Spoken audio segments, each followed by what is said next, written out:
الحمد لله الحمد لله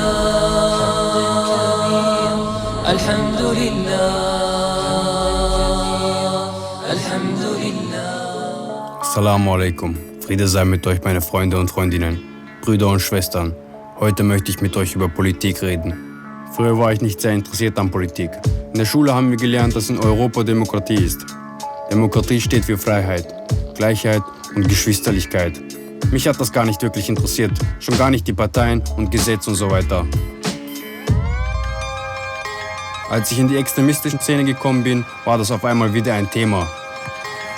Zu der Zeit war gerade Wahlkampf und manche haben überlegt, wählen zu gehen. Die älteren Brüder haben gesagt, jeder, der wählen geht, bricht damit den Tawhid, den Glauben an die Einsheit Gottes, und wird damit zum Muschrik, zum Götzendiener. Wir haben das am Anfang nicht verstanden. Bis dahin hatten wir immer geglaubt, Tawhid habe nichts mit Politik zu tun. Aber sie hatten eine klare Vorstellung und haben uns das genau beschrieben. Demokratie heißt Volksherrschaft. Das heißt, dass das Volk anstelle von Gott herrscht. Indem sich der Mensch durch die Demokratie seine eigenen Gesetze macht, stellt er sich an die Stelle von Gott. Aber weil der Mensch ohne die Führung Gottes schwach ist, macht er keine gerechten Gesetze. Und darum gibt es Krieg, Mord und Kriminalität und all die anderen Ungerechtigkeiten. Sie haben gesagt, Demokratie ist eine falsche Gottheit. Und wenn du wählen gehst, glaubst du an diese falsche Gottheit. Somit begehst du Schirk und verletzt das Prinzip des Tawhid, weil du Gott etwas beigesellst. Ich habe viel Ungerechtigkeit gesehen und darum habe ich den älteren Brüdern geglaubt. Und wir haben uns auch daran gehalten. Keiner wollte sich von Schirk, von irgendeinem Götzendienst, sein Tawhid kaputt machen lassen. Irgendwann hatte ich eine Gerichtsverhandlung wegen einer Schlägerei. Einer sagt zu mir, okay Bruder, du hast Gericht. Alles was passiert ist Qadar Allah, die Bestimmung Gottes. Aber steh ja nicht im Gerichtssaal für den Richter auf. Sag ihm, dass du die Gesetzgebung nicht anerkennst. Am besten, du schreist das laut im Gerichtssaal.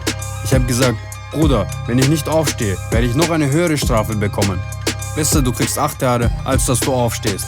Ansonsten zeigst du dem Richter Respekt. Und der Richter ist ein Tawhid, weil er nicht die Gesetze befolgt, die von Gott befohlen wurden. Außerdem erkennst du, wenn du aufstehst, das Urteil an.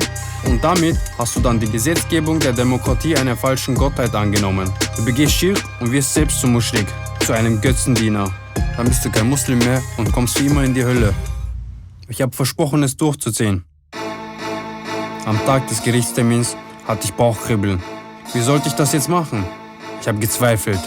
Ich habe mir überlegt, ist das jetzt gut für mich, wenn ich nicht aufstehe? Wie geht's meinen Eltern, wenn ich das durchziehe und eine höhere Strafe bekomme? Aber andererseits wollte ich auch kein Muschrik werden. Ein paar Brüder waren noch im Gerichtssaal und haben mir Mut gemacht. Wir hatten die ganze Zeit Blickkontakt. Ich habe mir dann gedacht, ich mache es trotz all der Zweifel für Gott. Das ist meine Aufgabe.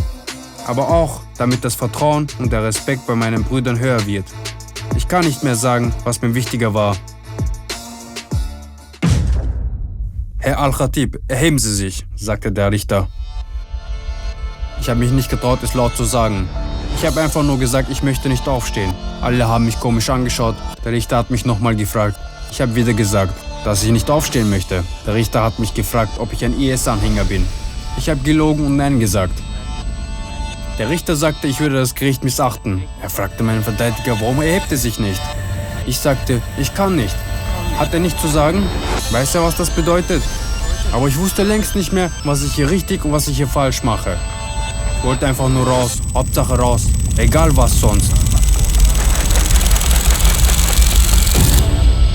Als ich aus dem Verhandlungssaal ging, haben mich meine Brüder empfangen. Viele haben mir auf den Schulter geklopft. Jamal ist stark, Jamal ist der Härteste, haben sie gesagt. Er lässt sich nicht von den Tawhid unterdrücken und runtermachen. Alle sagten, ich hätte richtig gehandelt, aber ich selbst konnte es mir nicht richtig erklären. Ich musste mir sicher sein, ob ich wirklich verstanden habe, was richtig und was falsch war. Ich wollte die Adila, die Beweise, selber prüfen und nicht nur darauf hören, was mir die Älteren gesagt hatten. Ich las viel über die Geschichte der Muslimen, der Prophet Muhammad sallallahu alaihi wasallam und die Sahaba, seine Gefährten, und beschäftigte mich auch mit dem Thema Demokratie. Ich fand heraus, dass nach dem Tod des Propheten überlegt wurde, wer der nächste Anführer wird, wer für die Muslime sorgt. Der Prophet hatte nämlich nicht bestimmt, wer sein Nachfolger werden sollte. Was haben die Muslime gemacht? Sie sind zusammengekommen und haben diskutiert, wer der beste Nachfolger ist. Die ganzen Sahaba haben sich in einer Moschee versammelt und mit der Hand aufgezeigt, für wen sie sind. Nicht der Cousin Ali, der aus der Familie des Propheten kommt, wurde dann zum Nachfolger gewählt, sondern Abu Bakr, weil er das meiste Wissen hatte und der fähigste Gefährte vom Prophet Mohammed sallallahu alaihi wasallam war. Um zu sehen, wer der Fähigste ist, muss man nachdenken und diskutieren.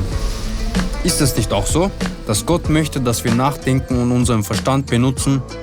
Heißt es nicht deshalb auch im Koran an mehreren Stellen, denkt ihr denn nicht nach? Die alten Leute, die mich damals überredeten, nicht aufzustehen, haben mich ausgenutzt und als Kanonenfutter verwendet, um ihre Überzeugung durchzusetzen und ihre Politik zu machen. All diese Konzepte wie Schirk, Tawhid haben sie benutzt, um die Menschen gegeneinander aufzubringen und zu spalten, da bin ich mir mittlerweile sicher. Als sie dann aber selber vor Gericht standen, sind sie alle aufgestanden und haben sich Anwälte genommen, um ihre Ärsche zu retten. Dieser Heuchler. Aber woher weiß man, wie man sich entscheiden soll? Was eine gute Entscheidung oder eine schlechte ist? Das ist sehr schwierig und oft nicht eindeutig. Aber sicher ist, wenn andere über dich entscheiden und für dich Entscheidungen treffen, wirst du nie wissen, was für dich richtig und falsch ist. Darum musst du deine eigenen Entscheidungen treffen. So wie ich das auch mit meinen Freunden mache. Wenn wir was gemeinsam unternehmen wollen. Es bestimmt nicht derjenige, der am meisten Geld hat, was wir machen. So wie es leider in unserer Welt oft ist. Wenn ich und meine Freunde das im Kleinen schaffen, warum soll das nicht auch im Großen funktionieren? Und wenn das auch die Sahaba so gemacht haben, warum sollte man sich dagegen wehren? Ich glaube, wir sollten nicht dafür kämpfen, dass es keine Demokratie mehr gibt. Ich glaube, wir sollten dafür kämpfen, dass die Werte für die Demokratie eigentlich steht. Also Freiheit, Gleichheit, Geschwisterlichkeit. Auch tatsächlich verwirklicht werden. Denn sind das nicht auch gottgewollte Werte? Wir wissen alle, dass es noch viel zu tun gibt. Und dazu braucht es uns alle. Im Gericht habe ich mich verweigert aufzustehen. Heute stehe ich auf und zwar nicht aus Angst oder Gehorsam, sondern aus Respekt vor mir selbst. Und weil ich mein Leben selbst in die Hand nehme. Das ist mein Weg. Jamal Al-Khatib.